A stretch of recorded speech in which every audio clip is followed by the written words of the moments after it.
Hey, what's up guys? This is Anthony from Anthony's Customs, and for this review, we are looking at NECA's Gargoyles BRONX Ultimate Action Figure.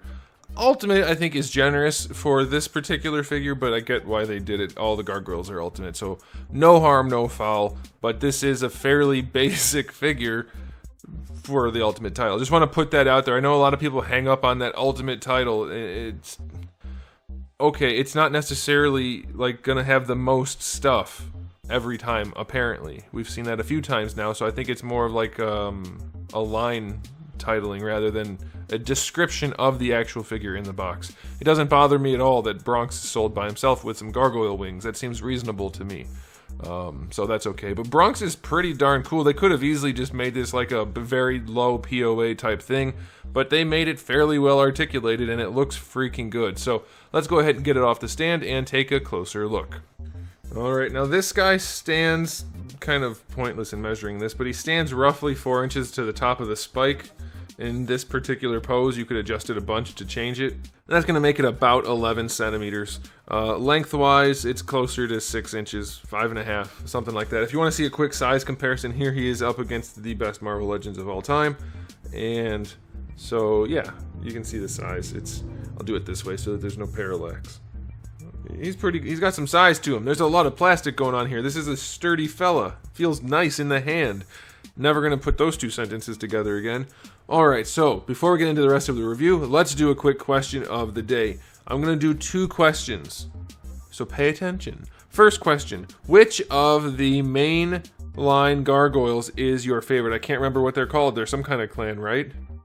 Something clan. Anyway, Goliath's clan, which is your favorite? For me, it's Goliath, of course.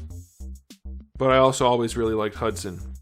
Okay, and then the second question of the day. We're going to sneak over to the accessory section just for a bit, because now we have the wide open wings for Goliath, and we have the cape wings, and there's still one set that I want. I'll post the image right now. I want those, the medium to slightly opened wings. That's it.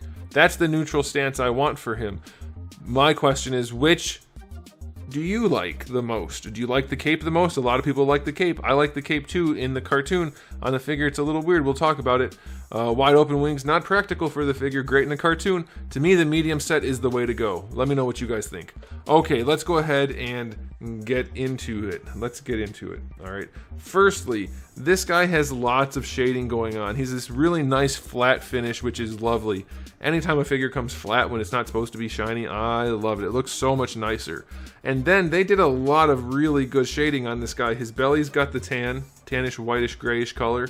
It's on his ears also. And then they did this black shading throughout. You can see it on his eyebrow area, all throughout his back muscles. It looks really, really good. They did a great job painting this thing, and they did a really good job. They did a really good thing. A really good job sculpting this guy too. Those back muscles are just nasty. Like they really went in on this guy's muscles, and I mean nasty in a good way. This kind of sculpt and paintwork really bakes my biscuits. It's a good thing. I like it a whole bunch. Honestly, his paint job is way better than Goliath. Goliath, I think, suffered from first out the oven situation. His paint job, his shading's not as good. He had some spots on his chest and whatnot. This guy's shading looks really good. That subtle black on that blue and then the tan throughout. It looks nice. And then his claws are painted, his eyes are painted, his mouth is painted. This mouth opens a little bit. We'll get into that in the articulation section. But he does have an open mouth also. Looks wonderful. Aesthetically speaking, I'm not sure there's much they could have done. It looks really, really good. I'm very, very pleased with it. So I'm going to go... I'll say, okay, here's one thing that could have been done a little bit better, I guess.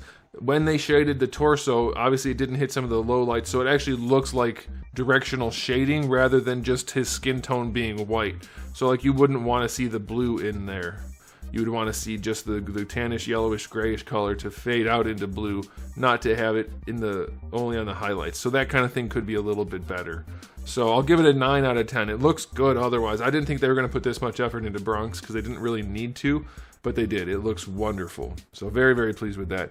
Now as far as accessories go, we get the neutral head with the opening jaw that comes on in the package. Then you get the wide open mouth, and I think that looks wonderful. I love the sculpt work on that.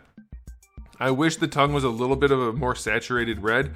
I think that would have looked nicer. I don't think it's accurate to be this dark, but That's not a very big deal, and I'm sure there's some source material where it's darker. They probably wouldn't have done it that way, but I think it looks really, really good. And then he gets this piece of meat, which is actually really nicely detailed on the ends.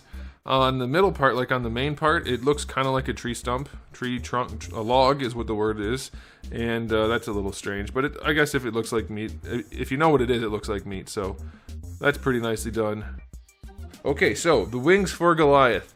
They still have the metallic blue with the black. We still have the purple that's slightly off color, but pretty much on point. It's one solid piece. It's soft plastic. I'm happy with the way they made it. It does peg in up here. That's all fine. It looks good. I would probably use these before I would use the wide open wings, just because it's impossible to put them on a shelf with those wide open wings. They're freaking huge. So this is nice. I am pleased with it. My gripe about these wings is kind of just a problem with the figure, and I mentioned this in the review, is he's forced to permanently slouch because of the way they did his hair. Not slouch, hunch. He's almost always like hunched rather than... In the cartoon, he had his chest out like, goodness gracious, his chest was puffed. Like, he had a big chest, it was always out. He, like... This makes him look a little bit less... This almost gives him like an old man in a cloak look rather than a big powerful guy with a cape. You know what I mean? So there's nothing they could really do about that at this point. They'd have to redesign the entire figure to be different than the more like chiseled rip look that they're going for, and then really it comes down to the angle of the neck and the hair.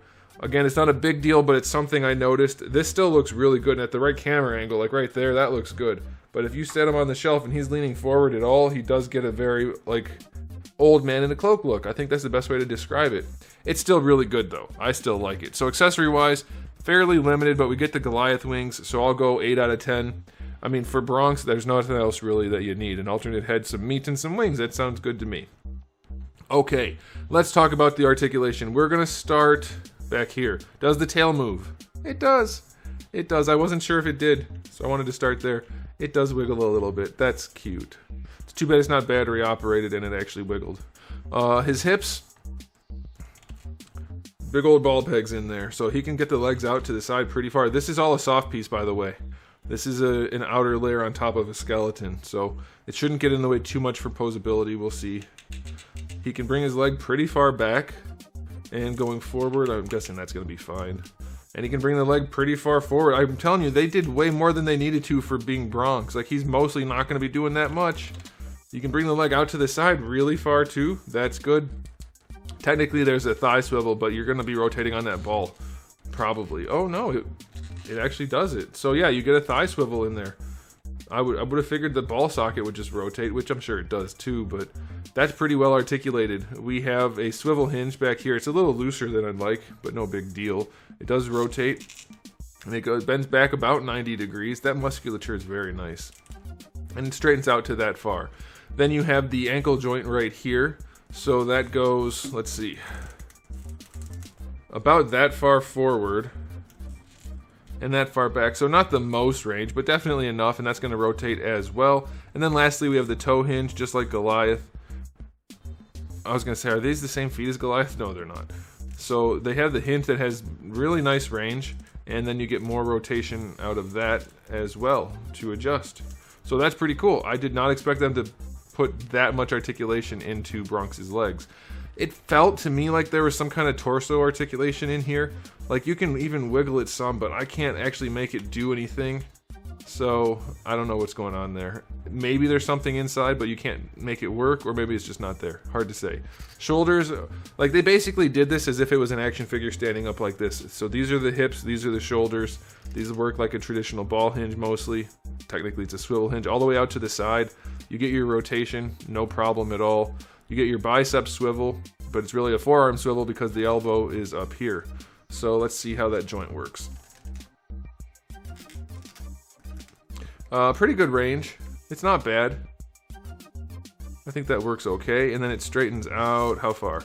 That far. So that's pretty good. This swivel right here is a little bit more loose than I would like a lot more loose than I would like. It's not floppy, but it could definitely be tighter. And then this ankle or wrist or elbow, whatever you want to call it, pretty good range there. Also rotates. And then toe joint, just like on the back, we have the hinge. A little bit more limited. And you get your rotation. So it works. Yeah, I mean, I think the back leg's actually better articulated than the front, but that's because it needed to be. So that's all fine. That's fine. It works. No problems there. For the neck, I believe it's just a big old ball peg. So he can look down. It gives him a little bit more of a shoulder blade hunch up here. And then he can look up, and that just tucks in. So I think that's pretty good. I think that's about as good as they could have done it. I'm not sure what else they could have done. And it goes side to side very well. And you're not going to want to rotate that at all. For the head, from that point forward, what do we have going on here? Looks like it's just a ball peg. Yeah, the whole head is connected on a ball peg. So it doesn't actually look up that much. It kind of slides up, and that allows it to look up. But yeah, that gives you even more range there, and side to side and rotation. Not a ton, but enough. And then, like I said before, he does have the jaw that opens a little bit. So yeah, they could have easily made this a brick of a figure, but they packed in as much articulation as they could have, and definitely as much as is reasonable. So I am very, very pleased with it. I'm going to give the articulation on this guy. It is limited, so I'm only going to go 7. It's just justifiable. It's a perfectly reasonable 7, so I wouldn't expect anything more out of this guy, and this is, I mean, I expected way less. So I'm very, very pleased with this. So for being just a dog, essentially, they packed in a bunch of articulation, a really nice paint job, and perfectly acceptable accessories, plus the Goliath wings, which is why I think they released BRONX so early rather than later, since he's not one of the main gargoyles necessarily. I think they wanted to get those Goliath wings out there, and this was the best way to do it. So I'm okay with it. I'm happy with it, and BRONX is a really cool figure. So I'm going to give it a final rating of 9 out of 10. It's what it's supposed to be. There's a couple joints that could be tighter, a couple things that just could be a little bit cleaner, neater, things like that, but it's exactly what it's supposed to be. If you're buying this line, having any idea what it is, you're gonna be satisfied. If you thought it was gonna be like a fully automated real-life dog, then you're probably gonna be disappointed, but you shouldn't be buying things or out in public if that's the case. So yeah, 9 out of 10. I'm very pleased with it. For being a very basic figure, it is exactly what it's supposed to be. So there it is, guys. Thanks for watching. If you enjoyed the video, please do give it a thumbs up. If you didn't, give it a thumbs down. And if you haven't subscribed, you might want to. I have new videos almost every single day, and thousands already on the channel. So make sure you come back for all of that. In the meantime, keep collecting.